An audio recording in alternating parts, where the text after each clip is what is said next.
అనేక రకాలైనటువంటి విషయాల కన్నా అసత్యాలు అబద్ధాలు చర్చించడం, ప్రజలకి ఏదో ఒక సందేశం పంపించాలనేటువంటి ఒక ప్రయత్నం చేయడం జరిగింది. దానిలో అనేక రకాలైనటువంటి విధానాలు మాట్లాడారు. లిక్కర్ పాలసీని గురించి మాట్లాడారు, రకరకాలైనటువంటివి అన్ని గురించి మాట్లాడారు.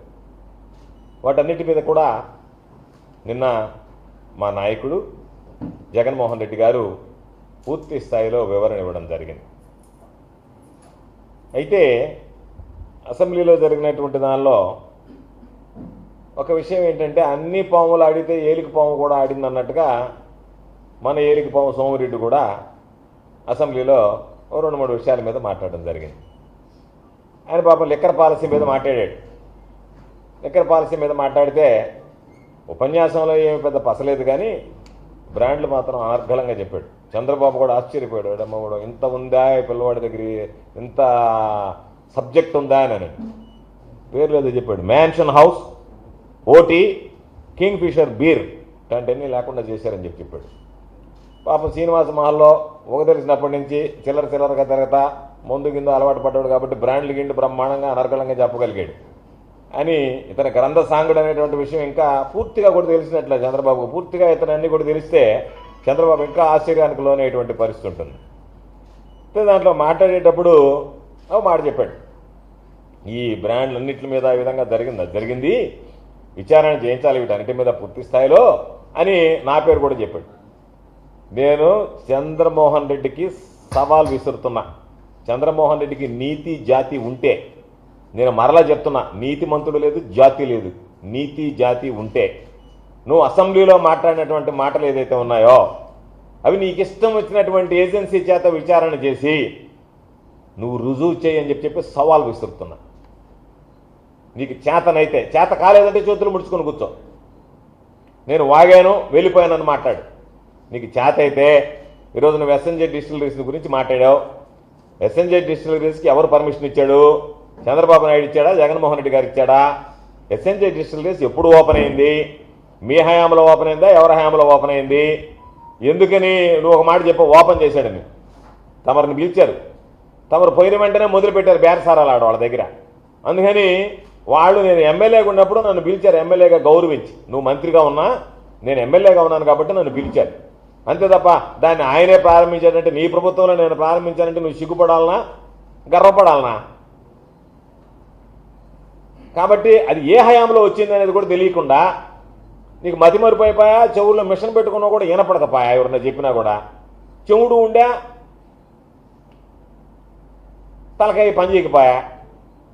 కాబట్టి నువ్వు తెలుసుకుని మాట్లాడితే బాగుంటుంది. నేను అందుకే చెప్పేది, దాన్ని ఎప్పుడు ప్రారంభించారు, ఎవరు ప్రారంభించారు, దానికి ఎవరు లైసెన్స్ మంజూరు చేశారు, ఎవరి హయాంలో ప్రారంభమైన అన్ని యూనిట్లు ఒకసారి కనుక్కో. 1. 2, మా పాత్ర ఏదన్నా ఉందా అనేటువంటి దాని మీద పాపం ఈడీ విచారణ రకరకాలైనటువంటి చెప్పారు. ఏ విచారణకైనా సిద్ధంగా ఉన్నా మీరు ఏదైనా చేయించుకో. ఎందుకంటే సిబిఐ విచారణ జరిపిన రోజు చెప్పా, సిబిఐ విచారణ నా మీద జరిగితే కోర్టు కేసులో ఫైళ్లు మాయమైనప్పుడు నేను దాన్ని ఆహ్వానిస్తున్నానని చెప్పా. మీ చంద్రబాబు లాగా సిబిఐ ఎంక్వైరీ అంటే ప్యాంటు తడుపుకొని బయటకు పరిగెత్తలే, నేను కోర్టులకు వెళ్ళి స్టేలు తెచ్చుకోలే. నేను ఆ రోజే సమావేశం పెట్టి సిబిఐ ఎంక్వైరీకి పిలిస్తే సిబిఐ ఎంక్వైరీ వేయమంటారా అని అడిగితే చీఫ్ జస్టిస్ వేయండి, మాకు అభ్యంతరం లేదు అని మా అడ్వకేట్ ద్వారా అఫిడవిట్ వేయించా. కాబట్టి ఆ రోజు నువ్వే చెప్పావు, పాపం శిక్ష కూడా నువ్వే వేసేసావు. ఏదో ఉపాహార శిక్ష, అపహారలోనో కేసులోనో ఇన్ని సంవత్సరాలు వేసేసారు, ఇది చాలా పెద్ద నేరమో అని సిబిఐ ఏం చేసింది, విచారణ చేసి నా పాత్ర లేదని నిర్ధారించింది. నీ నోరు మూతపడిపోయింది. అదేవిధంగా ఈరోజు కూడా మరలా చెప్తున్నా, నువ్వు ఊరికే మాట్లాడి బురదలు వెళ్ళిపోదామని కాదు. నీకు ధైర్యం ఉంటే, నీతి నిజాయితీ ఉంటే దాని మీద విచారణ జరిపించి, ఇదిగో ఇది ఈ పాత్ర అని చెప్పని ఈడీ చేత చేయిస్తావా, సిబిఐ చేత చేయిస్తావా, సిబిసిఐడి చేత చేయిస్తావా, ఎవరి చేతన నీకు ఇష్టం వచ్చినటువంటి ఏజెన్సీ చేత చేయించుకొని చెప్పు. కాకపోతే రాష్ట్ర ప్రభుత్వం అంటే మీ నియంత్రణలో ఉంటుంది కాబట్టి ఆ రాష్ట్ర ప్రభుత్వం మీరు ఏది రాయమంటే అది రాసి ఇరికిచ్చేటువంటి పరిస్థితి ఉంటుంది. కాబట్టి నేను కోరుకునేది, దాని మీద నువ్వు ఈడీ కానీ సిబిఐ కానీ ఏదైనా కేంద్ర ప్రభుత్వ సంస్థ నీకు ఇష్టం వచ్చినటువంటి దాని చేత దర్యాప్తు చేయించినా ఏమి ఇబ్బంది లేదు, భయం లేదు. ఎందుకంటే ఇలాంటి అవినీతి పరులు భయపడాల్సిందే తప్ప నాకేముంది భయము. 1. 2వది కంటైనర్ టెర్మినల్ గురించి మాట్లాడాడు. నువ్వు మొన్నటిదాకా నోటితో ఏం మాట్లాడావు? వైఎస్ఆర్ కాంగ్రెస్ పార్టీ గోవర్ధన్ రెడ్డి గారు ఎమ్మెల్యేగా మంత్రిగా ఇది ఇబ్బందులు పాలైంది అన్నావు. ఈరోజు నేను నీకు చెప్తున్నా, నువ్వు ఇప్పుడు మాట మార్చి కంటైనర్ టెర్మినల్ అట్ట ఇటాను కాదు, ఏమి పొరపాట్లు జరిగాయి మా ప్రభుత్వంలో దాని మీద విచారణ చేయించి నిగ్గు తెచ్చు. ఈరోజు కంటైనర్ టెర్మినల్ నువ్వు ఏ విధంగా నిలబెట్టడానికి చర్యలు తీసుకుంటున్నావు చెప్పు. అసెంబ్లీలో నేను ఆ సుదీర్ఘంగా ఉపన్యాసం ఇచ్చేసాను అయిపోయిందని కాదు, నువ్వు అక్కడ ఉండేటువంటి వాళ్ళందరికీ ఒక భరోసా ఇచ్చావు. లేదు, మా టైంలో వెజల్ అప్పుడప్పుడు వస్తుంది, ఫ్రీక్వెన్సీ తగ్గింది, ఇప్పుడు అసలు వెజలే రావడం లేదంటున్నారు. నువ్వు పోరాట యోధుడివి కదా, నీలాంటి పోరాట యోధుడిని ఈ నెల్లూరు జిల్లా ఆంధ్ర రాష్ట్రం ఈ గడ్డ మీద నీలాంటి వాడు జన్మనివ్వడం అనేటువంటిది నెల్లూరు జిల్లా చేసుకున్న పుణ్యం, నెల్లూరు జిల్లా ప్రజలు చేసుకునేటువంటి పుణ్యం కదా. అంత పోరాటం కలిగినటువంటి వాడి ఒంటి మీద పలం కండలేకపోయినా పోరాటాల్లో నువ్వు తిరుగులేనటువంటి యోధుడివి కదా నువ్వు. కాబట్టి కండతో సమానం లేదు, గుండె బలం ఉండేటువంటి పోరాట యోధుడిని అని చెప్పి మాట్లాడేటువంటి నువ్వు, పలం కండలేకపోయినా ఒళ్ళంతా గుండె ఉంది నాకు అని చెప్పి ముందుకు వెళ్ళేటువంటి నువ్వు, ఈరోజు పోరాట యోధుడిగా పేరుగాంచినటువంటి నువ్వు ఈరోజు వెనకడికి వేయకుండా కంటైనర్ టెర్మినల్లో కూడా నీ పోరాటాన్ని కొనసాగిస్తే బాగుంటుందనేటువంటిది నా సూచన. అంతే. ఈరోజు పోర్టుకు పోయాడు, వాళ్ళు ఏం క్యాష్ కొట్టినట్లే, అందుకని పాపం రిపీటెడ్గా మళ్ళీ మొన్న కూడా పోయాడు, మళ్ళీ కూడా అసెంబ్లీలో మాట్లాడాడు. కాబట్టి వాళ్ళు ఆ క్యాష్ డీల్ ఫైనలైజ్ అయినంత వరకు మాట్లాడతాడు, అది అయిపోయిందంటే నోరు మూతపడిపోద్ది, ఇంకా మళ్ళీ దాని గురించి మాట్లాడు. పోరాటం ఆడవరకే, ఈ గుండె ఆ కండ పోరాటం ఎంతవరకు చేయగలదంటే క్యాష్ కొట్టేంతవరకు చేస్తుంది. క్యాష్ పడిపోయిందిరా అంటే ఇంకా ఆ గుండెకి ఎక్కడ లేనటువంటి విశ్రాంతి దొరకద్ది, ఆ కండలు రిలాక్స్ అయిపోతాయి, కాబట్టి ఇంకా పోరాటం ఉండదు. అదేవిధంగా ఈరోజు ఏ విధంగా తయారైనాడంటే, సర్వేపల్లి నియోజకవర్గంలో నేను 10 సంవత్సరాలు శాసనసభ్యుడిగా ఉన్నా, మంత్రిగా ఉన్నా. ఏ రోజైనా ఒక కంపెనీ మీద దౌర్జన్యం జరిగినటువంటి సంఘటనలు ఎప్పుడన్నా నెల్లూరు జిల్లాలో ఎవరైనా విన్నారా? జరిగాయా? మొన్న కోడూరు దగ్గర ఉన్నటువంటి సిపి అక్వాకు సంబంధించి వెళ్ళేటువంటి పైపు లైన్, నీళ్ల పైపు లైన్ని పగలగొట్టించావు. నిన్న వాటర్ బేస్ కంపెనీకి సంబంధించినటువంటి వాళ్ళు బస్సులో పోతుంటే ఆ బస్సును ఆపించి దించి వాళ్ళ మీద ఎందుకు ఆపామని చెప్పి అడిగినటువంటి దానికి ఆ కంపెనీ ఉద్యోగి మీద దాడి చేస్తే అతను అపోలో హాస్పిటల్లో ట్రీట్మెంట్ తీసుకుంటే, మీరు బయటికి చెబితే ఆ కంపెనీని నేను మూసేయించేస్తానని చెప్పి మీరు వాళ్ళకు వార్నింగ్ ఇస్తే పాపం వాళ్ళు లోపల కుమిలిపోతా బయట కంప్లైంట్ ఇస్తే ఇన్ని కోట్ల రూపాయలు ఖర్చు పెట్టి ఇక్కడ కంపెనీ పెట్టాం, మూసుకుంటే నాశనం అయిపోతాం, కాబట్టి ఏదో ఒక విధంగా కాంప్రమైజ్ కావాలని చెప్పి ఈరోజు పాపం వాళ్ళు బయట మాట్లాడేటువంటి స్వేచ్ఛ కూడా లేకుండా చేశారు. ఇటువంటి పోకడా దౌర్జన్యాలు ఎన్నడైనా సర్వేపల్లి నియోజకవర్గంలో జరిగాయా? చంద్రబాబు నాయుడు నేను అడుగుతున్నా, నువ్వు ఈ 2 సంఘటనలు అంటే కంపెనీలు ఎలా వస్తాయి? నువ్వు ఇంతకుముందు చెప్పేవాడివి వాళ్ళు బారిపోయారు వీళ్ళు బారిపోయారని. ఈరోజు నేను అడుగుతున్నా, నీకు చిత్తశుద్ధి ఉంటే, చంద్రబాబు నాయుడికి చిత్తశుద్ధి ఉంటే, మీ సోమిరెడ్డి కొడుకు యమకొట్టుడు కొట్టి కంపెనీల మీదనే దర్శనం చేస్తున్నారు కాబట్టి సోమిరెడ్డి కొడుకు మీద సోమిరెడ్డి మీద విచారణ జరిపించి ఎవరు పడలే, జరిగింది వాస్తవాలు కాదనేటువంటి దానికి నెల్లూరు ఎస్పీకి ఒక ఫోన్ చేస్తే, ఏమయ్యా వాళ్ళ మీద దాడి జరిగిందా, దేనికి దాడి జరిగింది, సిద్ధాంతపరంగా దాడి చేశారా, లేకపోతే మీకు పనులు ఇవ్వలేదు డబ్బులు ఇవ్వలేదని దాడి చేశారని అడిగితే వాళ్ళు వెంటనే విచారణ కనుక్కొని చెప్తారు. నీకు అసలు ఏం జరుగుతుంది ఇక్కడ సర్వేపల్లి నియోజకవర్గంలో నెల్లూరు జిల్లాలో అనేటువంటిది అర్థమవుతుంది. ఆ విధంగా కాకుండా ఈరోజు అంతకుముందు పామాయిల్ కంపెనీస్ ఉన్నాయి, పామాయిల్ కంపెనీస్లో ఇది అంతకుముందు ఉన్నటువంటి రసీదులు, బయట వెహికల్స్కి 300 రూపాయలు వసూలు చేసేవాడు. ఇవన్నీ 2019, 2024లో ఉన్నటువంటి రసీదులు. ఇప్పుడు కొత్త రసీదులు సృష్టించారు పాపం, కొత్త పద్ధతి ఇది.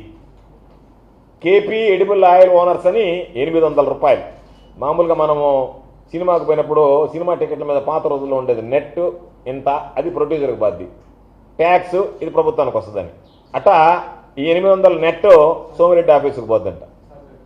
ఇది ఆ 300 మాత్రం అసోసియేషన్లో ఉంటుందంట. కాబట్టి ఈ 800 రూపాయలకు సపరేట్గా రసీదులు ప్రింట్ చేయించి అక్కడికి పంపించాడు. అదేవిధంగా 3 ట్యాంకర్లు ఇతర రాష్ట్రాలకు పోతే 1 ట్యాంకర్ ఆంధ్ర రాష్ట్రానికి ఇస్తారు, డిఓ పద్ధతి ఆనవాయితీ. దానికి సంబంధించి మీరు ఏమీ ఇవ్వబడలే ఆంధ్ర రాష్ట్రానికి, ప్రతి ట్యాంకర్కి నాకు 4000 రూపాయలు ఇస్తే చాలు అని చెప్పి ఇదిగో 4000 రూపాయల రసీదు. ఈ 4000 రూపాయలు సోమిరెడ్డి ఆఫీస్కి. ఎప్పుడైనా ఇటువంటి రసీదులు పెట్టి ఈ విధంగా 4000 రూపాయల ట్యాంకర్కి 800 రూపాయలు మామూలుగా అక్కడికి వచ్చినటువంటి అసోసియేషన్ ఖర్చులకు 300 తీసుకుంటే ఆ 300కి అదనంగా మరొక 800 రూపాయలు. ఎప్పుడన్నా ఎక్కడన్నా ఇటువంటివి మేము వైఎస్ఆర్ కాంగ్రెస్ పార్టీ అధికారంలో ఉన్నప్పుడు జరిగాయా? వెళితే అక్కడ ఉన్నటువంటి యజమానులు ఇది కరెక్ట్ కాదు, మీరు చేసేది అన్యాయం అని చెప్పి తిరగబడితే నేను వచ్చిన దాకా ఆగండి, నేను అసెంబ్లీ సమావేశాలు అయిపోయిన వచ్చిన మాయన్నే దాని సంగతి ఏందో తేలుస్తానని చెప్పి ఈరోజు 300 రూపాయలు తీసుకోవాల్సినటువంటి దగ్గర 800 రూపాయలు అదనంగా ఇవన్నీ కూడా మీకు ఇస్తాను. అదేవిధంగా 3 ట్యాంకర్లకు ఒక ట్యాంకర్ ఇస్తే ఆ ట్యాంకర్ కూడా మాకు అవసరం లేదు, సరాసరిన మాకు ప్రతి ట్యాంకర్కి 4000 ఇవ్వాలని చెప్పి 4000 రూపాయలకు ఒక రసీదు. ఇవి కంపెనీల మీద దౌర్జన్యాలు, బలవంతంగా వసూళ్లు, ఇవన్నీ కూడా చూస్తే నేను అడుగుతున్నా, వీటి మీద కూడా చంద్రబాబు నాయుడిని ఏ విధంగా అయితే దౌర్జన్యాల మీద నేను ఏమన్నాను విచారణ, అయ్యా ఇది పామాయిల్ అసోసియేషన్కి సంబంధించి అసోసియేషన్లో అదనపు వసూళ్లు, దాని మీద ఒక విచారణ చేపించి మీ ఎమ్మెల్యేలు ఏ విధంగా ఎంత నీచానికి దిగజారిపోయారో ప్రజలు అసహించుకుంటారా ఏమనుకుంటారా అనేటువంటిది కూడా లేకుండా ఈరోజు నేను చెప్పా. అదేవిధంగా ప్రభుత్వ రంగ సంస్థ ఫ్లై యాష్ ఏపీ జెన్కోలో ఫ్లై యాష్కి సంబంధించి అనేక సందర్భాల్లో చెప్పా, బల్కర్కి 1,00,000 రూపాయలు నువ్వు విచారణ చేయించి చంద్రబాబుకి ఆయన ఎమ్మెల్యేలు ఆయన నేను చాలా క్లీన్ హ్యాండ్స్ ఉండడం, సోమిరెడ్డి కొడుకే డీల్ చేస్తున్నాడు నేరుగా, సోమిరెడ్డి కొడుకు పాత్రే ఉంది, సోమిరెడ్డి కొడుకు పాత్ర ఉందా లేదా అనేటువంటి దానికి ఎవడు విచారణ చేసినా చెప్పేస్తారు, లోకల్ పోలీసుకి చెప్పినా విచారణ చేసి చెప్తారు. ట్యాంకర్లు ఎక్కడ లోడ్ అవుతున్నాయి, ఎక్కడికి వెళ్తున్నాయి, ఎవరి పేరుతో లోడ్ చేస్తున్నారు, ఎక్కడ పోయి అన్లోడ్ చేస్తున్నారు, ఈ వివరాలు కనుక్కుంటే ఒక్కొక్క ట్యాంకర్కి 1,00,000 రూపాయలు లెక్కన మాట్లాడుకొని 20 ట్యాంకర్లకు ప్లాన్ చేశాడు. 16 ట్యాంకర్లు ఇస్తున్నారు ఇప్పుడు, 16 బల్కర్లు, 16 బల్కర్కి 1,00,000 లెక్కన నెలకు 16 లక్షల రూపాయలు దాని మీద ఆదాయం. పామాయిల్ మీద అసోసియేషన్ మీద నేను వినలా ఎప్పుడు, అసోసియేషన్ మీద ఏ విధంగా ₹1 కోటి సంపాదించాలని నెలకే అని చెప్పాను. టార్గెట్ ఏంటంటే 1 crore. దానికి సంబంధించి 300 రూపాయలు ఇంతకుముందు ఖర్చులకు ఇస్తున్నారు, ఎమ్మెల్యే ఆఫీస్కి 800, 4,000 రూపాయలు బయట ఉండేటువంటి ట్యాంకర్లకి, ఇవన్నీ పెట్టి ఎక్కడన్నా ఇంత బలవంతంగా దౌర్జన్యంగా వసూలు చేసి బరి తెగించి చేసినటువంటి సందర్భాలు ఎక్కడన్నా చూసామా, ఎప్పుడన్నా జరిగాయా? కాబట్టి చంద్రబాబు అసెంబ్లీలో మేము చాలా క్లీన్ హ్యాండ్స్ మనం చెప్పాడు, పవన్ కళ్యాణ్ గారు కూడా చెప్పాడు, నా మీద ఏదన్నా ఆరోపణ వచ్చినా విచారణ చేయించమన్నాడు. పవన్ కళ్యాణ్ గారి మీద విచారణ చేయించమని సోమిరెడ్డి మీద విచారణ చేయించు. సోమిరెడ్డి అవినీతి నేను నీకు చెప్తున్నా ఆన్ రికార్డ్ నేను చెప్పేటువంటి వాటి మీద వాస్తవాలు కదా నువ్వు తెలుసుకో, ఆ తర్వాత సరిలేమైనా సరే తీసేయి, నీ మాట కూడా వినడు, నువ్వు కానీ ఏదైనా మాట్లాడితే నీ మీదకి ఎదురు తిరుగుతాడు, ఏదైనా నువ్వు చేసేదని నేను. కాబట్టి నిన్ను ఇప్పుడే తిడుతున్నాడు, ఇంకొంచెం ఎక్కువగా బహిరంగంగా తిట్టేవాడు నీ బాహటంగానే తిడతాడు. ఇప్పుడు రాత్రులు మందు కొట్టినప్పుడు తిడుతున్నాడు, నిన్ను బాహటంగానే తిడతాడు, నీ ముందు వచ్చి కూడా తిడతాడు. ఎందుకంటే ఆ పరిస్థితి వచ్చేస్తుంది అతను, కానీ డబ్బులు వద్దు అని కానీ అన్నామంటే ఎవడు మాట వినడు, వినే పరిస్థితులు లేడు, అబ్బా కొడుకులు ఇద్దరు అదే పనిలో ఉండాలి. కాబట్టి నేను చెప్పేది ఇది నిజంగా ఫ్లై యాష్ అనేటువంటిది ఇప్పటికి 10 సార్లు చెప్పా, జరుగుతుందా లేదా అనేటువంటి దాని మీద విచారణ జరిగిందా?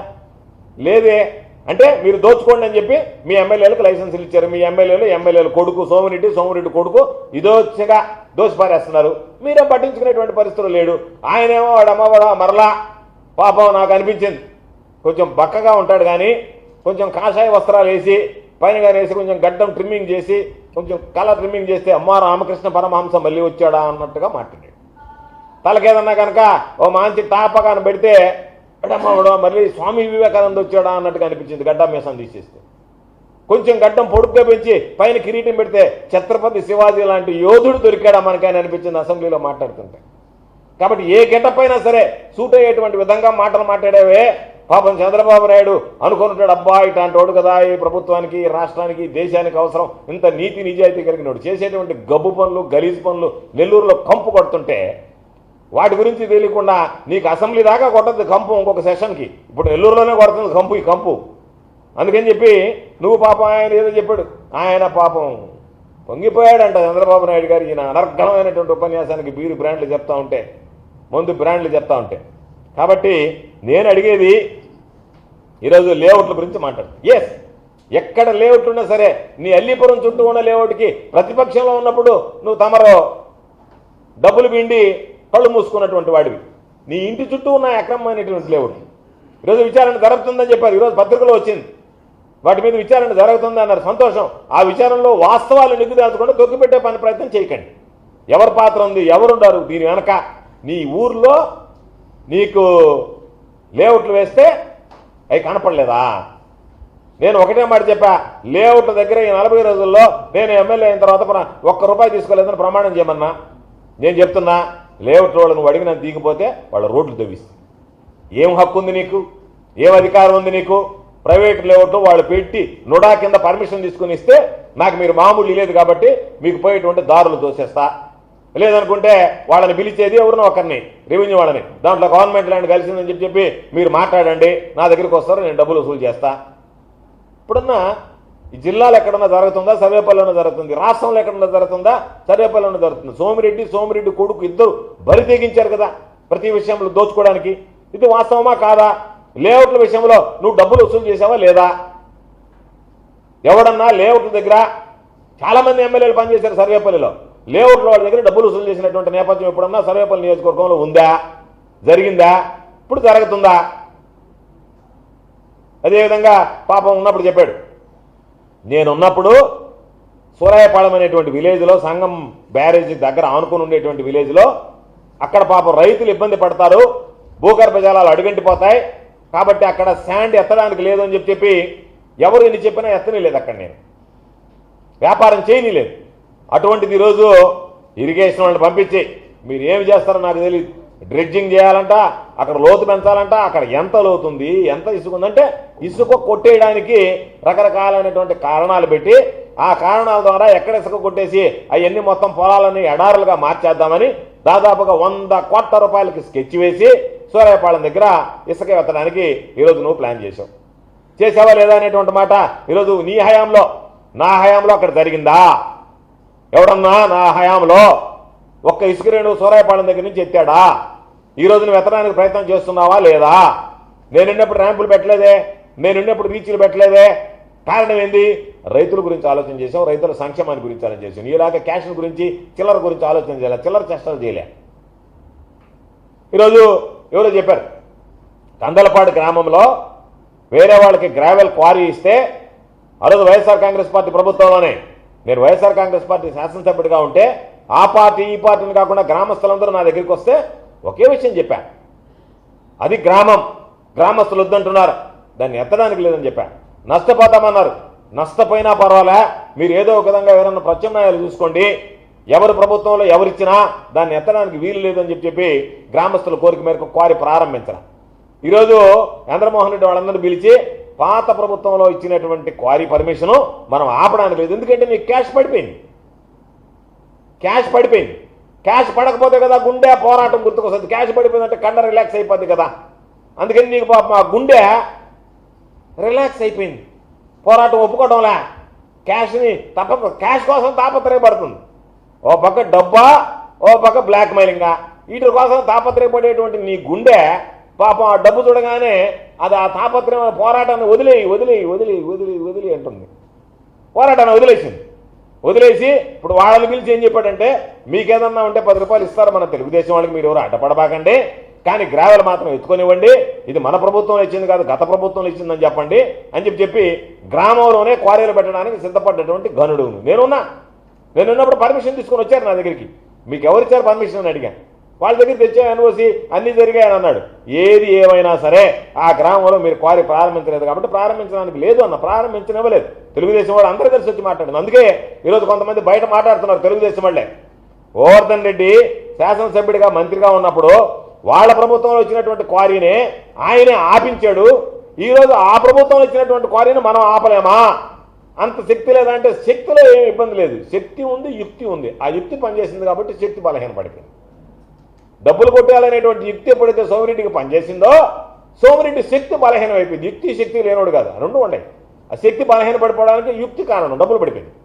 కాబట్టి అక్కడ సంబంధించినటువంటి దాంట్లో అందుకనే నేను చెప్పేది ఏంటంటే, చంద్రబాబు నాయుడు గారు మాటలు చెప్పడం మాని నేను చెప్పినటువంటి డిస్టిలరీస్ మీద ఎంక్వైరీ చేయించి, నేను చెప్పినటువంటి కంటైనర్ టెర్మినల్ మీద విచారణ చేయించి, నేను చెప్పినటువంటి మీ వాళ్ళు చేసే దౌర్జన్యాలు, బలవంతపు వస్తువులు ఏదైతే ఉన్నాయో కంపెనీలకు సంబంధించి వాటిల మీద విచారణ చేపించి, అదేవిధంగా ఫ్లై యాష్ బల్కర్ల మీద విచారణ చేపించి, శాండ్కి క్వారీకి సంబంధించి గ్రావెల్కి సంబంధించినటువంటి క్వారీల మీద విచారణ చేపించి, లేఅవుట్ల దగ్గర డబ్బులు ఎమ్మకొట్టుడు కొట్టి వాళ్ళని బ్లాక్మెయిల్ చేసి ఇబ్బందులు పెడుతున్నట్లు దాని మీద విచారణ చేపించి. కాబట్టి ఈ పోరాట యోధుడు ధర్మల్ విద్యుత్ కేంద్రాలకు సంబంధించి పోయాడు.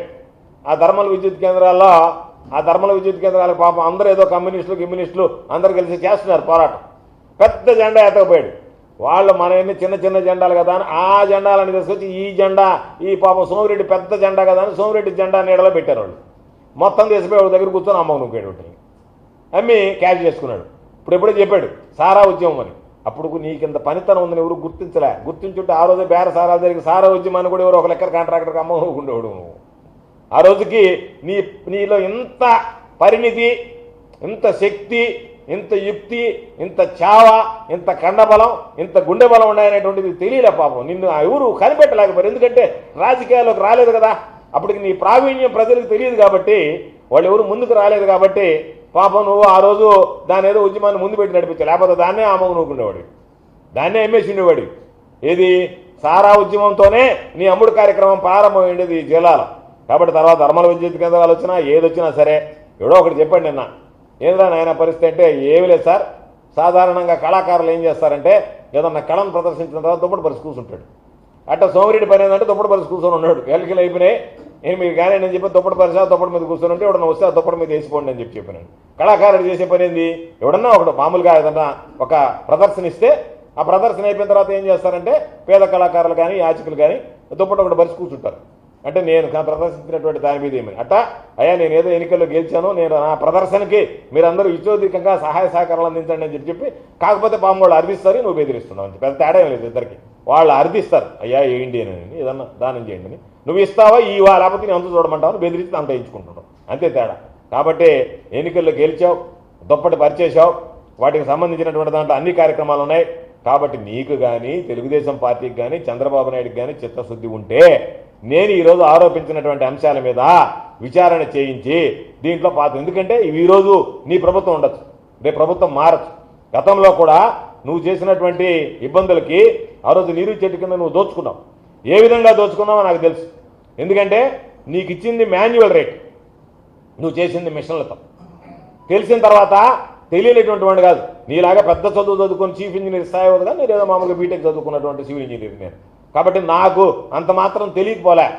కాకపోతే ఆ కాగితాలన్నీ తీసుకొస్తే ఉద్యోగస్తులు నా దగ్గరికి వచ్చి సార్ ఏదో చెప్పారు చేశాం పొరపాటు, ఈరోజు మేము దానివల్ల లబ్ధి పొందింది ఏమి లేదు, మా చేత చేయించారు లబ్ధి పొందాం, ఈరోజు మీరు దీని మీద చర్యలు తీసుకుంటే మా కుటుంబాలు వీధిని పడతాయంటే ఆ ఉద్యోగుల శ్రేయస్సును చూసి ఆ ఉద్యోగస్తుల ముఖం చూసి ఒక్క దాని మీద కూడా ఎంక్వైరీ వేయించలేదు.